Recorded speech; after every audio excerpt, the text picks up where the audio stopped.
Hello and Happy New Year. Welcome to the StudyTravel TV studio for our first broadcast of 2019. I'm Matthew Knott. And I'm Nicola Hancox, bringing you the latest news stories. So the headlines this week: UK immigration plans criticised by international education sector. StudyTravel student surveys show agent usage and student motivations. And Japanese agency data shows US declining and growth in secondary business. And much more, of course. So the UK published its immigration white paper before Christmas. They did indeed. The white paper sets out post-Brexit immigration plans designed to come into effect in 2021 and includes an extension of the post-study period to 6 months for degree students and 1 year for PhD graduates. Universities UK, which has lobbied for a new post-study work visa, welcomed the recognition of the benefits of international students, but said the proposals left the UK at a competitive disadvantage with other destinations.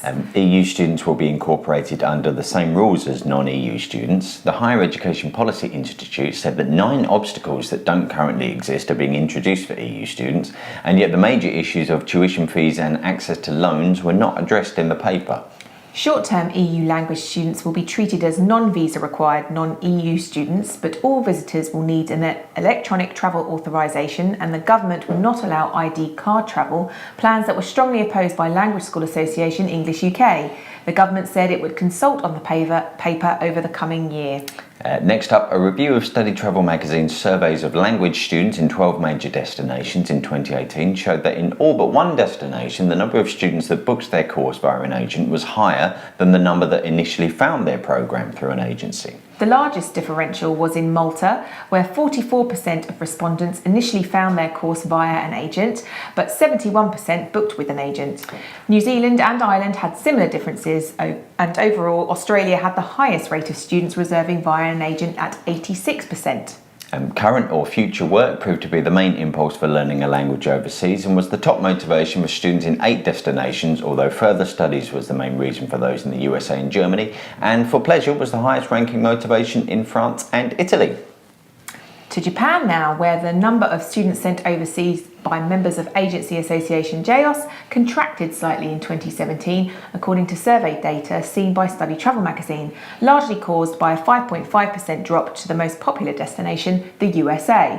Most other destinations increased, including the Philippines, which leapfrogged the UK to become the 4th most requested.